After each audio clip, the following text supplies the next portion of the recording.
From here, we'll perform a lean fall run. Again, teaching our athletes to run with proper posture. Proper posture is a hips tall position. This next drill is called a lean fall run with a partner. Now the strength coach or partner will actually hold the athlete upright. Once the athlete gets in that nice hip tall position, the athlete will lean into the coach. The coach will step to the side, dropping the athlete as the athlete runs out of that starting position, the nice hips tall posture.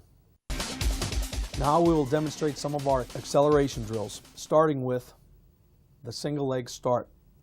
In athletics, it's important that an athlete is equally as explosive off his right leg as he is his left leg. Oftentimes, athletes will be a single side dominant, meaning they prefer to push off their right leg or the left leg.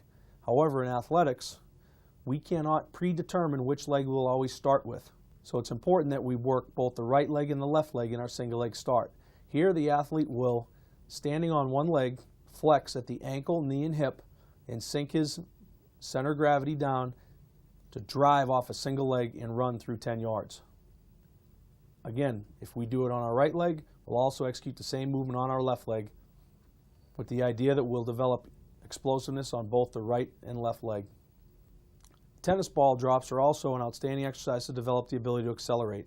Here, the coach will line up 4 to 6 yards in front of the athlete. The cue for the athlete to start is the tennis ball. When the coach drops the tennis ball, the athlete will take off, low to the ground, pushing as hard as he can, violent push-off, sprinting down the field in an attempt to catch the ball before it hits the ground a second time. Some non-competitive lateral speed drills. This is called a one-knee start. What we're emphasizing here is the need for the athlete to push off the opposite leg or outside leg to move towards his right in this example. By getting down on one knee, it forces you to push off the left leg rather than simply turning your body and pushing off the right leg, reinforcing the need to push off the outside leg. Remember, P, push to move. This is lateral movement with resistance, forcing the athlete to use that lower body strength to push to move towards his right. He's maintaining an athletic base in a low center of gravity. We'll also use a contrast method where we use 5 yards of resistance followed by 5 yards of free lateral movement. Programmed agility. There's a big difference between programmed agility and reactive agility. Programmed agility is defined as exercises where the athlete is predetermined the distance and the direction in which he is moving. Programmed agility drills are excellent drills to reinforce proper lateral mechanics.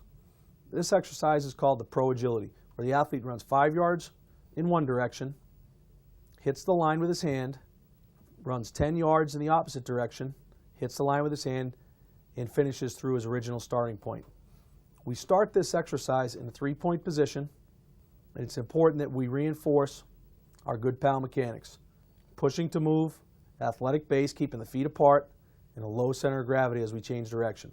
This drill is called the triangle agility. The cones are 5 yards apart in this drill. The athlete will start in a 3-point position with his hands in the near cone. He'll sprint to the top of the triangle, redirect around that cone by spinning around that cone, down to the base of the triangle, again, redirecting around that cone. He'll touch the line with his hand and finish in a back pedal. The 4-cone or square agility run. Good programmed agility for, again, reinforcing pal mechanics. Pushing to move, athletic base, low center of gravity. The athlete starts by sprinting forward. He'll shuffle to his left, backpedal, and shuffle to his right. It's important anytime you're doing programmed agility runs that you change up the direction that you're moving. For example, in this 4-cone drill, we'll start on the right side of the box and then we'll move over and also operate on the left side of the box. Our next drill is called the X drill, where the athlete will start in a 3-point position, hand on the line, inside the base of the 4 cones. The cones are 5 yards apart.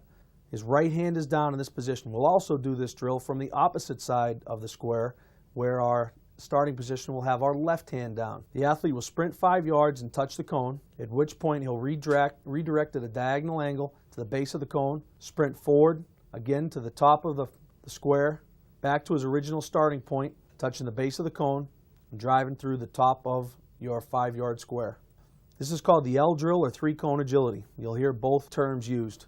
In this drill, the athlete will start in a 3-point stance, sprinter's start. He'll run 5 yards to the top, touch the line with his hand, return to his starting position, and then he'll perform an L agility. He runs to the top, He does a 180-degree turn, comes back to the left-hand turn, and finishes through the starting position. Again, we'll start from both the right side and left side in this drill. As a cycle continues, as we go from week 2 to 3 to 4, and then finish our cycle at week 6, 7, and 8, towards the end of a training cycle, as we get closer to the competitive season, we become more competitive with our lateral speed drills. This drill is now called a reactive agility. As we become more competitive, we also become more reactive in our agility, change of direction training. Here, the coach is using hand signals to direct the athlete. In programmed agility, we'll reinforce PAL mechanics and improve our ability to move laterally. In reactive agility drills, they now become more specific to the sport that you'll play. This is called a box wave drill, whereas the coach is directing the athlete through hand movement to cones in the square. We'll always finish with a sprint through the